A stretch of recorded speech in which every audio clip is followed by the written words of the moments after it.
Selamat datang di channelnya Uncle Joe bersama gua pebisnis sombong ya.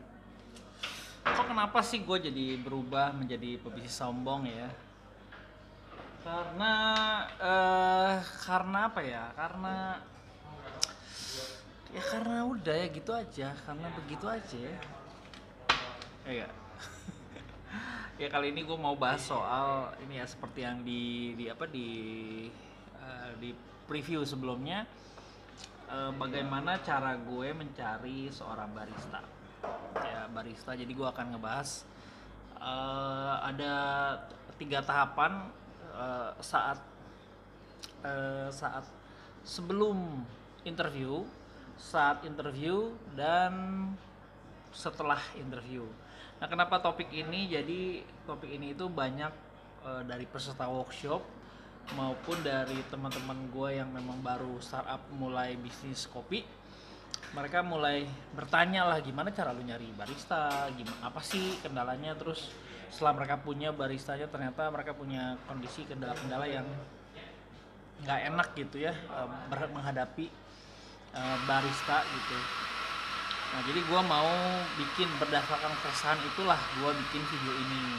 Semoga bermanfaat ya buat kalian. Buat kalian yang nonton lah, bermanfaat. Kalau nggak bermanfaat buat kalian, siapa tahu buat teman kalian, atau buat tante kalian, buat om kalian yang lagi memang mencari gitu ya, membangun timnya atau membangun krunya, baristanya di kedai kopi yang lagi dibikin.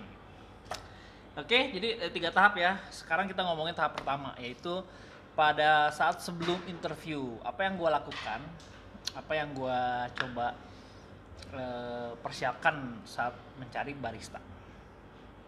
Ya. Nah, sebelumnya kita mesti tahu dulu kita ada di industri F&B, levelnya level UKM atau UMKM. Usaha menengah kecil mikro. Usaha kecil mikro, sudah kecil mikro lagi ya, gokil ya. Lalu bukan korporasi ya, kita bukan di korporasi, jadi tentu teman-teman mungkin bertanya-tanya, terus kalau misalkan gue buka kedai kopi, gaji baristanya apakah harus UMR atau gimana nih? Itu berkaitan sama salary yang akan mereka terima atau insentif yang mereka terima. Jadi memang kita perlu pikirkan itu. Nah, tentu idealnya semuanya akan mengarah kepada UMR ya, region atau UMK lah, di gaji di masing-masing provinsi pun berbeda. Nah, tapi untuk kedai kopi di level UKM tentu agak sulit ketika awal-awal langsung UMR gitu ya. Jadi masing-masing kota beda, disesuaikan aja. Tapi kalau gua rasa gua sendiri untuk ngejar 4 orang barista di level itu kayaknya nggak sanggup deh. Mungkin sebagian dari lu juga ngalamin hal yang sama, kayaknya nggak sanggup. Ya, teman-teman mungkin juga bisa sharing tuh yang udah memberikan salary-nya lebih besar dari UMR, atau mungkin level baristanya udah bersertifikat. Gua rasa orang-orang yang barista yang punya sertifikat, yang punya skill yang udah mumpuni, punya attitude, dan dia paham sekali di bidang dia lagi ada gitu ya, di tempat dimana dia ada, gua rasa tidak mungkin mereka akan nyari bekerja di UMKM, nggak mungkin. Kayaknya mereka akan lari ke Starbucks, ke brand-brand yang memang secara kapasitas atau pride-nya atau levelnya nggak mungkin di UMKM, pasti di corporate. Itu opini gue ya, mungkin di lapangan faktanya berbeda. Nah, lalu kalau di UKM, kayak di gue kan di UKM nih, kira-kira yang dibutuhkan, kita mesti tahu dulu kita butuhkannya apa nih, full time atau part time ya. Jadi teman-teman perlu mempersiapkan itu nih, kita itu butuhnya apa nih, kapasitas kita tuh di kedai kopi sebesar ini tuh berapa. Nah, kalau gue di sini, karena gue bagi 2 shift ya, shift pagi sama shift sore atau malam, dan berhubung karena sekarang PSBB, jadi kan jam kerjanya juga tetap 8 jam, hanya saja waktunya berbeda. Nah, gue perlu menyesuaikan dulu, kita memprepare kita tuh di mana posisi kita. Ya, jam kerjanya kita harus tahu. Terus apakah butuhnya part time atau full time. Nah, tapi kalau gue sharing aja, gue sendiri gue membutuhkan yang full time 3 orang. Idealnya sih 4 orang. Tapi karena gue juga ada di sini sebagai manajer di sini, ya gue kayaknya cukup dengan 3 orang. Satu yang shift pagi, 2 yang shift siang ke malam, closing gitu ya. Dan di sini gue punya, kebetulan ada, mungkin lo tahu ya teman-teman yang udah ngikutin Uncle Joe sejak lama, gue punya Mang Wawan juga ada yang bantu kita beres-beres di depan. Lalu ada Mang Yadi ya, Mang Yadi juga gue miliki sebagai yang bersih-bersih dan ngebantuin gue, asisten gue lah. Sebetulnya dia di luar Uncle Joe, tapi keberadaannya dia tuh membantu di sini. Ya. Oke. Nah, sekarang kita ngomongin caranya gue mencari seorang barista. Setelah kita mengenal spesifikasi atau kebutuhan yang kita butuhkan, nah kita perlu yang mana nih? Apakah yang bersertifikat atau yang memang dari nol? Kan gitu pertanyaannya. Apakah memang harus udah skill yang udah canggih atau yang udah keren, udah bisa segala macem, atau nggak perlu? Nah, itu coba teman-teman dicek butuhnya di mana. Kalau gue, karena gue udah punya basic-basicnya seorang barista, makanya gue saranin business owner atau pemilik usaha sebaiknya miliki skill-skill basic seorang barista. Ya, di gue juga ada workshop barista beginner untuk teman-teman yang memang mau mempelajari skill barista, bisa juga daftar workshopnya. Dan gue rasa itu ya lu perlu punya basicnya sebelum, jadi lu bisa ngajarin sendiri gitu barista lu atau tim lu nanti. Minimal lu tahu lah, menguasai bidang lu lah yang lu kerjakan ya. Gua anggap kalian tahu lah bidangnya ya. Kalau enggak ya mungkin belajar dulu ke sini, ikut workshopnya. Oke, nah yang gua pertama adalah gua bikin satu link, gua taruh di sosial media. Kalau dulu kan nyari karyawan atau nyari barista itu di koran, atau tanya ke temen, atau mencari di buka lowongan pekerjaan di website job fair gitu ya. Nah, kalau sekarang di eranya digital ini kita cukup taruh di sosmed aja, di Instastory gitu ya. Kalau yang gue lakukan di Instastory, atau juga teman-teman bisa bekerja sama lokal host, misalkan kayak barista, ada sosmednya tuh barista tuh, asosiasi barista atau perkumpulan lah. Ada gak sih bro anak barista tuh kalau misalkan nyari kerjaan di mana gitu? Ada ya? Ada. Barista apa di IG? Yang si Fikri Raharja tuh. Oh ya, Fikri Raharja juga ya itu. Oke, jadi memang ada ada, thank you bro. Ada di IG tuh ada, kalau lu mau nyari barista tuh ada platformnya atau ada ya kayak sosmednya lah memang orang-orang barista gitu ya. Nah, jadi gue taruh link di Instagramnya Uncle Joe, dan mereka yang mencari gue tinggal posting di Instastory, gue sebar linknya atau di swipe up aja biar masuk langsung ke grup WhatsApp. Jadi gue tampung dulu mereka di grup WhatsApp ya. Nah, setelah mereka masuk grup WhatsApp, baru gue infokan tuh gue butuh spesifikasinya apa. Di situ gue minta siapin CV-nya dan lain-lain, dan gue umumkan kapan hari interviewnya. Jadi setelah gue taruh di story di Instagram atau di link di bio Instagramnya Uncle Joe, lalu mereka klik link itu atau swipe up link itu, akan masuk ke dalam grup WhatsApp, dan disitulah gue menginformasikan kebutuhan gue apa. Jadi teman-teman, itu cara gue mencari barista. Nah, kita kan tidak mengenal orang-orang, kita masuk ke tahap kedua, yaitu saat interview. Ya, kita kan udah sebelum interview kita udah siapkan semuanya, lalu udah ada orang-orang yang udah ada nih yang mau bekerja di tempat kita, lalu kita tentukan jadwal interview. Nah, gue interview pertama-tama gue akan lihat CV-nya. Nah, ini teman-teman mungkin gue akan agak lompat sedikit ke perspektif seorang yang melamar kerja. Please, di era sekarang ini lu kerjanya tuh bukan di kantoran, bukan di pabrik ya, lu di coffee shop, cafe, which is dekat sekali dengan anak muda atau milenial. Jadi lu nggak usah lupakan formalitas sebuah lamaran pekerjaan, bikin yang enak dilihat dulu deh. Karena ini jendela calon bos lu, dan lu ketemu gitu. Jendelanya lu mesti enak dulu. Jangan lu cuma bikin di Word doang, nggak ada fotonya, cuma tulisan teks doang. Banyak aplikasi lamaran kerjaan pakai Canva, bikin profile lu yang oke. Terus skill gue nggak tahu deh kenapa Microsoft Word itu ditaruh dalam skill khusus gitu. Nggak usah, kalau ke gue atau di teman-teman coffee shop gue rasa tidak terlalu dibutuhkan itu. Tunjukkan kalian tuh sukanya apa, passionnya apa, bikin profile yang keren yang enak dilihat. Jadi desain khusus lah, pakai Canva kok juga oke kok gitu. Jadi teman-teman, buat teman-teman yang mau melamar bekerja, kalau udah kasih, kalau ke gue ya itu jarang gue baca gitu. Jadi gue skip banyaknya ya, kebanyakan. Jadi gue nyari yang memang millennials, open mind, dia terbiasa dengan sosmed. Kan kelihatan orang-orang yang memang dari penawaran kerjanya aja dia udah oke gitu. Jadi gue rasa jadi poin plus kalau lu persiapkan lamaran kerjaan lu. Oke, baik lagi ke perspektif kita sebagai pemilik kedai kopi. Pertama ya gue lihat CV-nya, lalu interview di hari H. Jadi gue duduk bareng sama dia one on one, gue pegang CV-nya, dan gue ada beberapa pertanyaan yang gue siapkan. Jadi gue udah punya pertanyaan standar lah ya. Jadi gue udah punya form yang udah gue siapin. Nah, pertama gue akan tanya dulu dia suka kopi atau enggak ya.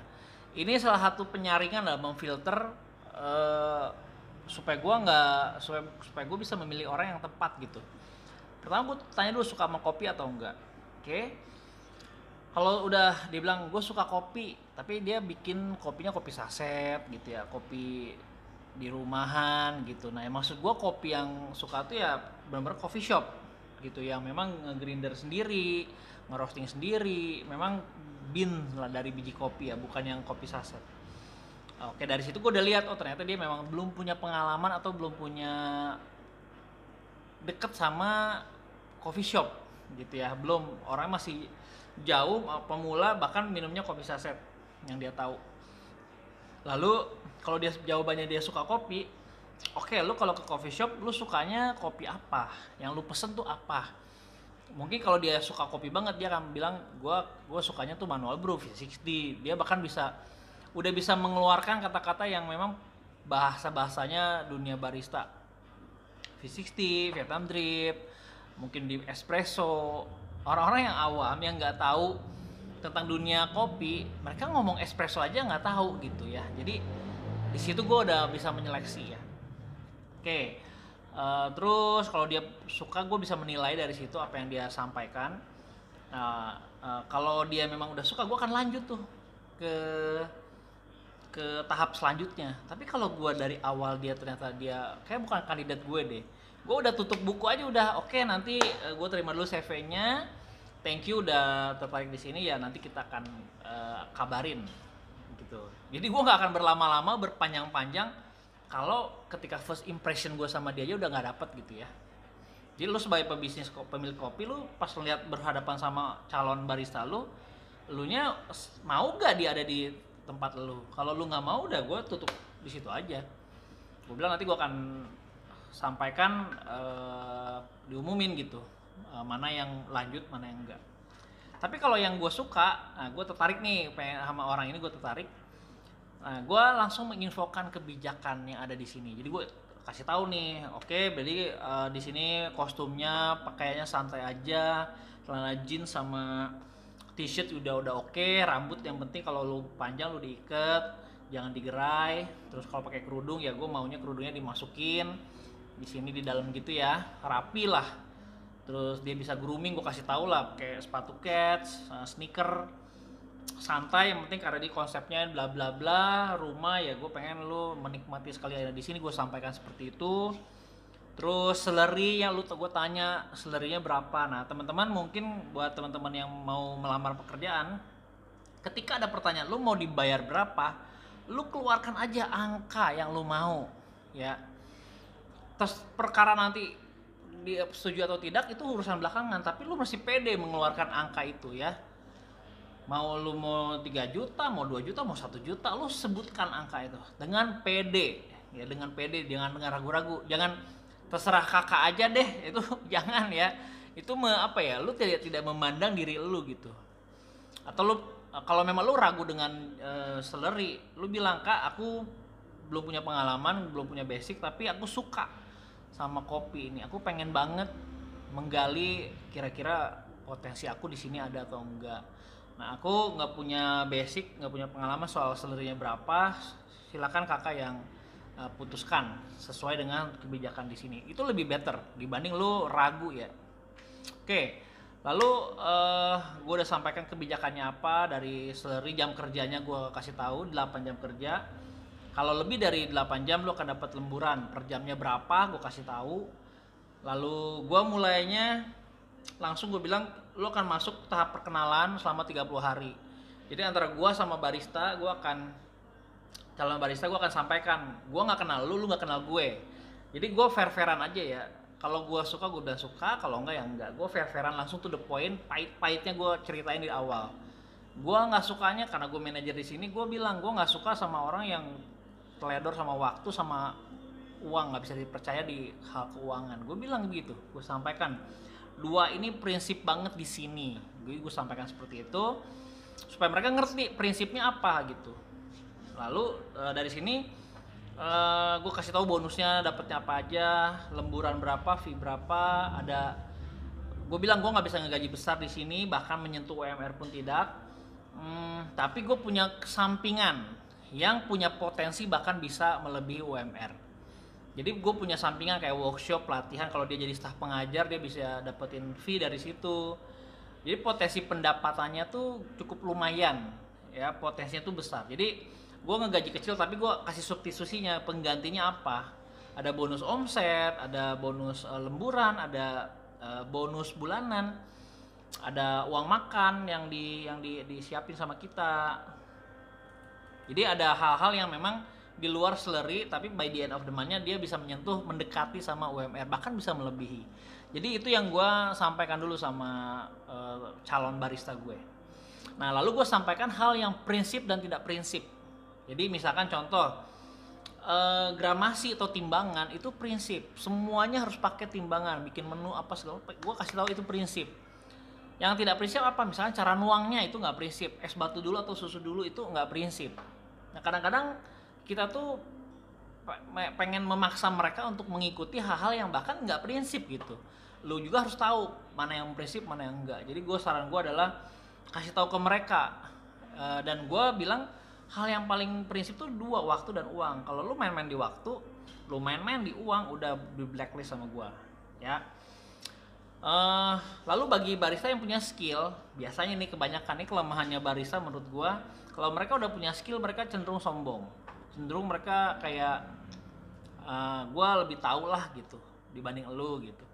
Nah, cenderung sombong. Nah, biasanya kalau udah sombong-sombong gitu gua nggak terlalu tertarik sama orang yang punya skill, karena gua tertarik sama orang yang punya attitude baik, attitude bagus.